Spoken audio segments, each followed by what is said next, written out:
श्रीदेवी भागवत एकादश स्कंध में गायत्री महिमा भक्तगण आज गायत्री महिमा के बारे में बताऊंगा। आप उसको ध्यान कर सुने और भक्ति माँ भगवती चैनल को लाइक करें, सब्सक्राइब जरूर करें। माँ भगवती आपका कल्याण करेगी। कथा सुनिए। श्री नारायण हे नारद, भिन्न पाद वाली गायत्री ब्रह्महत्या का समन करने वाली है तथा भिन्न पाद वाली गायत्री के जप से ब्रह्महत्या का पाप लगता है। जो दिस अभिन्न पाद वाली गायत्री का जप करते हैं वे कई 100 करोड़ कल्पों तक नीचे मुख करके लटके हुए रहते हैं। हे सुब्रत, धर्मशास्त्रों, पुराणों और इतिहासों में गायत्री विविध प्रकार की मानी गई है तथा परवर्ण से संपुटित तथा 6 ओंकार से संयुक्त 5 पर्णों वाली गायत्री का जप करना चाहिए। ऐसा भी शास्त्रों का आदेश है। जिनकी जप संख्या करना अभिष्ट हो उसके 8वें भाग के अंत में गायत्री के 4थे पद का जप करना चाहिए। इस तरह से जप करने वाले उस द्विज को परम ज्ञानी समझना चाहिए। वह द्विज परम साजुष्य प्राप्त कर लेता है। जो इसके विपरीत गायत्री का जप करता है वह जब व्यर्थ हो जाता है। एक संपुट वाली तथा 6 ओंकार वाली जो गायत्री है वह केवल एक निष्ठ ब्रह्मचारिणी के लिए है। गृहस्थी, ब्रह्मचारी अथवा मोक्ष की कामना करने वाले को तुरीय गायत्री का जप करना चाहिए। गायत्री का तुरीय पाद परोरज से श्याम डोम यही है। हे नारद, अब मैं इसके ध्यान के विषय में बता रहा हूं जो जप के सांगोपाक फल को देने वाला है। हृदय देश में सूर्य चंद्र तथा अग्निमंडल से युक्त परममय तथा अचिंत विकसित कमल ही जिनका आसन है वे ब्रह्मा अचल परम सूक्ष्म ज्योति स्वरूप तथा आकाश के सार रूप है। वे सैजानन स्वरूप परमेश्वर मेरी प्रसन्नता के हेतु बने। त्रिशूल, योनि, सुरभि, अक्षमाला, लिंग, अम्भु तथा महामुद्रा, ये 7 मुद्राएं गायत्री को प्रदर्शित करनी चाहिए। जो संध्या है वही सच्चिदानंद स्वरूपिणी गायत्री है। ब्राह्मण को उस गायत्री का नित्य पूजन तथा नमन करना चाहिए। ध्यान किए गए देवता की 5 उपचारों से मानसिक पूजा करनी चाहिए। लम पृथ्वी स्वरूपिणी देवी को गंध अर्पित करता हूँ, उन्हें बार बार नमस्कार है। अहम आकाश रूपिणी देवी को पुष्प अर्पित करता हूँ, उन्हें बार बार नमस्कार है। तत्पश्चात यम वायु स्वरूपिणी देवी को धूप अर्पित करता हूँ, ऐसा कहना चाहिए। तदंतर रम अग्नि स्वरूपिणी देवी को दीपक अर्पित करता हूँ, ऐसा बोलना चाहिए। पुनः वम अमृत स्वरूपिणी देवी को नैवेद्य भी उसी प्रकार अर्पित करना चाहिए।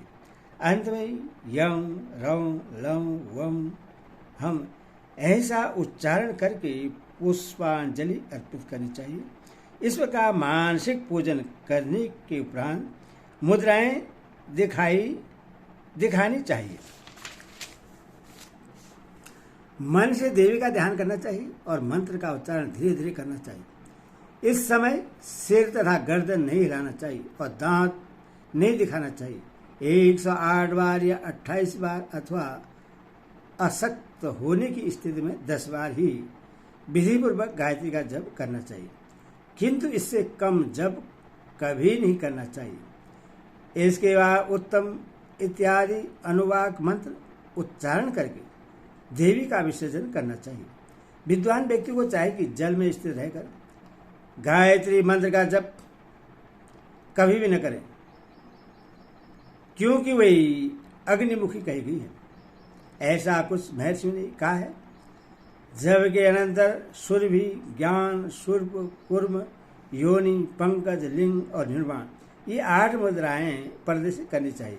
इसके बाद इस प्रकार समा प्रार्थना करें।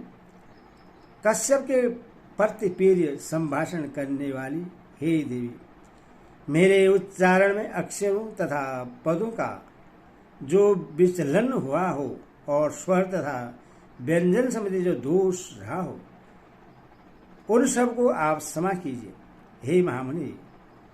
इसके बाद गायत्री तर्पण करना चाहिए। गायत्री इसका छंद कहा गया है। विश्वामित्र इसके ऋषि कहे गए हैं और सविता इसके देवता कहे गए हैं। तर्पण क्रिया में इसका विनियोग किया जाता है। वह ऐसा बोलकर ऋग्वेद पुरुष का तर्पण करता हूँ, वह ऐसा उच्चारण करके यजुर्वेद का तर्पण करता हूँ, ऐसा कहें। सह व्याधि का उच्चारण करके सामवेद का तर्पण करता हूँ, ऐसा कहें। और मह ऐसा बोलकर अर्धवेद तर्पण करें।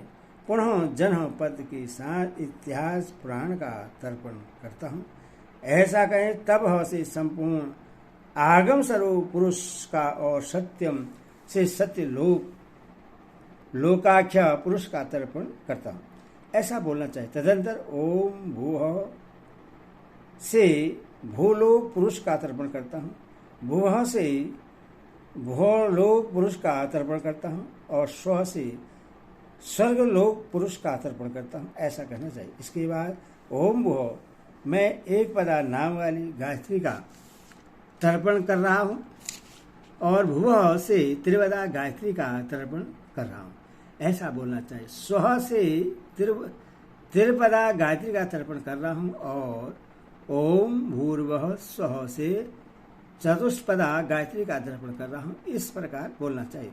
तदनंतर उषसी, गायत्री, सावित्री, सरस्वती, भेदमाता, पृथ्वी, अजा, कौशिकी, सास, कीर्ति और सारजिति, इन नामों को उच्चारित करके गायत्री देवी का तर्पण करना चाहिए। तर्पण के अंत में शांति के लिए जात वेद सम इस रचना का पाठ करना चाहिए। इसी प्रकार विद्वान पुरुष को चाहिए कि शांति के लिए मान स्तोके इस मंत्र का भी पाठ करें। तत्पश्चात शांति के लिए त्रैव्यकम इस मंत्र का भी पाठ करना बतलाया गया है। शांति हेतु तच्छी हो इस मंत्र का भी जप करना चाहिए। इसके बाद देवागात हो इस मंत्र के द्वारा अपने दोनों हाथों से संपूर्ण अंगों का स्पर्श करना चाहिए और शयोना पृथ्वी हो मंत्र के द्वारा पृथ्वी को प्रणाम करना चाहिए। प्रणाम करते समय दिश्रेष्ठ को विधि के अनुसार अपने गोत्र आदि का उच्चारण कर लेना चाहिए। प्रातःकालीन संध्या संबंधी इस प्रकार का विधान कहा गया है। संध्या कर्म समाप्त करने के उपरांत स्वयं अग्निहोत्र भी करना चाहिए। तत्पश्चात एकाग्रचित हो पंचायतन पूजा करनी चाहिए। इसमें शिव, गणेश, सूर्य तथा विष्णु की अर्चना करनी चाहिए। पुरुष सूक्त, व्याहदि, मूल मंत्र अथवा हरिशतेय इस मंत्र से समाहित होकर पूजन करना चाहिए। देवी की पंचायतन पूजा में मंडल के मध्य में भवानी का पूजन करना चाहिए। मंडल के ईशान कोण में माधव, अग्नि कोण में पार्वतीपति शंकर, नृत्य कोण में गणेश और वायव्य कोण में सूर्य का अर्चन करना चाहिए। देवी पंचायतन में देवताओं की स्थापना का यही कर्म है। मनुष्य 16 रचनाओं का पाठ करके 16 प्रकार के पूजनोपचार अर्पित करें। सर्व देवी की पूजा करके ही कर्म से अन्य देवताओं की पूजा करनी चाहिए। देवी के पूजन से बढ़कर अधिक पुण्यव्रत कुछ भी दिखाई नहीं पड़ता। इसीलिए संध्या काल में संध्या गायत्री की उपासना श्रुतियों में कही गई है। अक्षर से भगवान विष्णु की,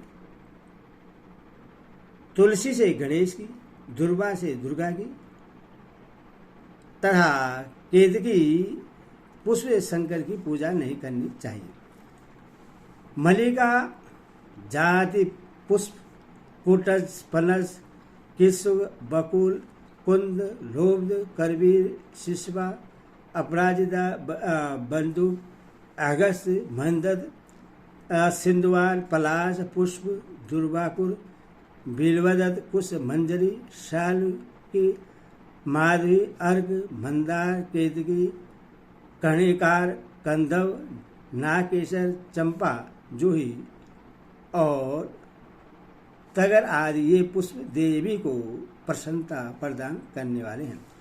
भवानी के लिए गुल का धूप तथा तेल का दीपक अर्पित करना चाहिए।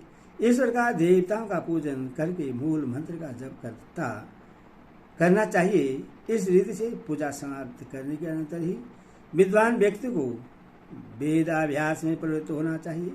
इसके बाद बुद्धिमान पुरुष को दिन के तीसरे भाग में नियम पूर्वक अपनी वृत्ति के अनुसार अपने आश्रित वर्ग के भरण पोषण हेतु प्रयत्न करना चाहिए।